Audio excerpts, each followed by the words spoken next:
మణినాగమ్మ గారు ఈ ఫిర్యాదు తన దగ్గర పార్వతి పరమేశ్వర భక్తి చేత వచ్చింది తదుపరి ఎవరు కాపాడలేదు.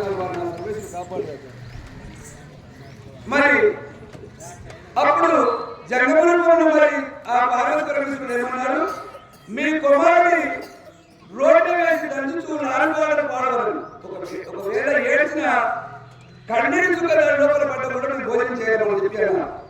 అప్పుడు శ్రీధర మహారాజు సుందరవి తన మనసు త్యాగం తీసుకొని ఆ శ్రీగారు రోడ్డు మీద దంచుతూ నాలుగు పాడినారు.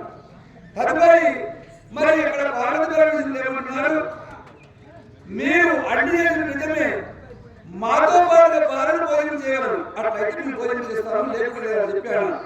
అప్పుడు శ్రీధర మహారాజు ఏమన్నాడు, స్వామి మాకు ఉన్న ఒకే ఒక భార్యను మీకే వండి పెడుతుంది కదా, మరి నా భార్య వడ్డిస్తున్నది మీతో పాటు నేను నా భోజనం చేయడానికి చెప్పాను. అప్పుడు ఆ పరమేశ్వరుడు ఏమన్నాడు, వరే మీ మాతో పాటు భార్యను భోజనం చేస్తే మీ ఇంట్లో భోజనం చేస్తాం, లేకుంటే మేము వెళ్ళిపోతామని చెప్పాను. వెళ్ళిపోతున్నాను స్వామి, ఇంకెక్కడ బాగున్నాడు స్వామి చెప్పగా, వరే మీ భార్యను పిలవండి, ఒక వేరే రాజుతో నేను చూస్తానని చెప్పాను. అప్పుడు భార్య భర్తలు ఇద్దరు సున్నాదేవి శ్రీధర మహారాజు ఇద్దరు మరి ఒకరికంటే ఒకరు మాట్లాడుకొని తన కుమారుని పిలవగానే ఆ పార్వతి పరమేశ్వరుడు మాయ చేత వాళ్ళ భక్తి చేత వాళ్ళ శ్రీగారు తిరిగి రాని వచ్చినాడు. అప్పుడు శ్రీగారు ఏమన్నాడు, తల్లిదండ్రులారా మీ పాదపద్మములకి నా నమస్కారములు, నన్ను పిలిచిన పని చెప్పమని చెప్పి శ్రీగారు అన్నాడు. అప్పుడు సున్నాదేవి శ్రీధర మహారాజు ఏమంటున్నారు, కుమారా మరి ఆ జన్మోత్సవంలో నిన్ను పోయి తొడిపెట్టింది కదా, మరి ఇంతసేపు ఎక్కడ చెప్పగా ఇప్పుడు ఆ పరమేశ్వరుడు జగములు ఉన్న పరమేశ్వరుడు ఈ శ్రీధర మహారాజు సున్నాదేవికి నిజము చూస్తారు.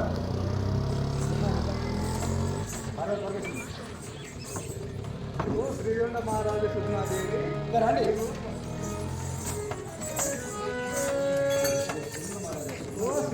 మహారాజాదేవి మేము ఎవరు అనుకుంటున్నాము, పార్వతీ పరమేశ్వరుడు.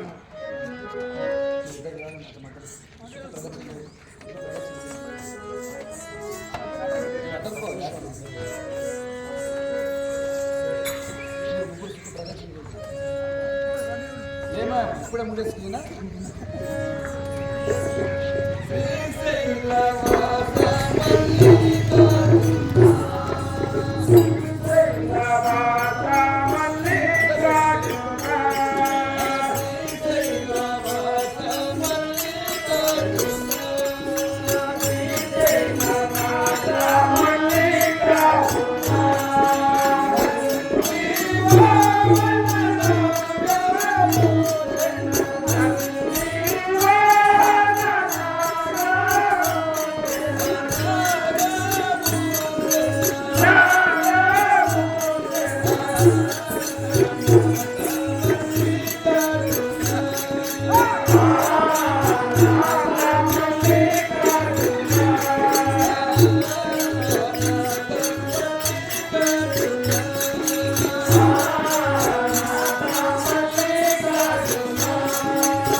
మరి నిన్నటి రోజు కొంత మాకు అనుకూలం కలిగిన వలన నిన్నటి రోజు మరి కొంత అడవి అయిపోయింది. మరి ఈరోజు భగవంతుని పోతోటి అన్ని విధాల మంచి ఈరోజు మరి నాటకం విజయంతం జరిగినది. మరి ఇందులో తప్పులు ఒప్పులు ఉంటే కూడా మమ్మల్ని క్షమించగలరు. మరి నాటకం కూడా ఇది 4వసారి ప్రదర్శన. ఇప్పుడు నేర్చుకుని కూడా కొద్దిగా లోపల 8-9 రోజులు నేర్చి నాటకం ప్రదర్శించినారు.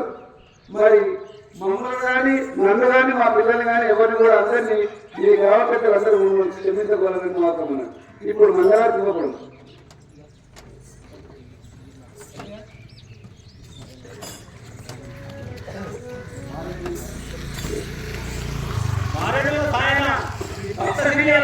బావడం చూసి సంతోషంగా 100 రూపాయలు సమర్పించిన వారిని వారి కుటుంబాన్ని ఎల్లప్పుడూ పరమేశ్వరుడు దీవించగలరు.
మరి మన గ్రామానికి పొలం ఎంత కోరసరికి మరి గ్రామం నుంచి వచ్చిన మన భజన భక్తులు వారి వారి కుటుంబ సభ్యులను మన పార్వతి పరమేశ్వరుడు సదా ఎల్లప్పుడూ జీవిస్తున్నారు.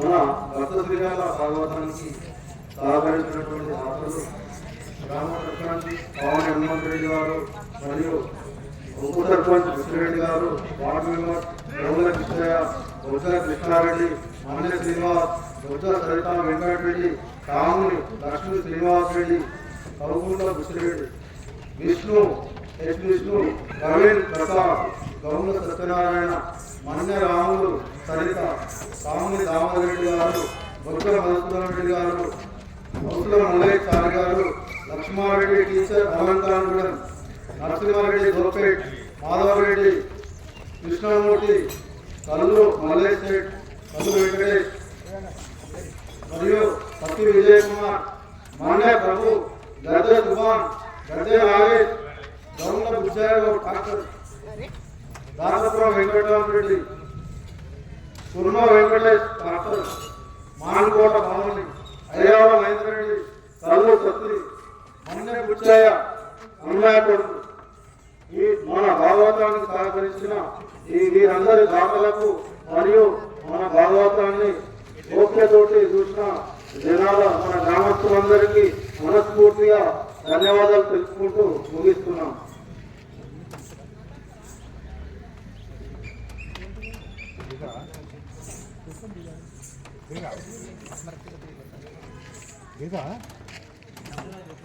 మరియు మన భాగవతానికి పెద్ద దిక్కుగా అన్ని విధాలు సహకరించినటువంటి సాగలి గంగయ్య గారికి మనస్ఫూర్తిగా ధన్యవాదాలు తెలుసుకుంటున్నాము.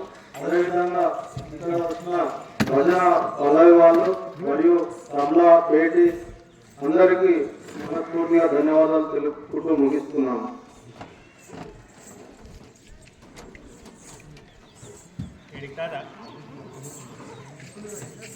ఇంటికి పోతా అట్లనే సౌండ్ పని చేయాలి.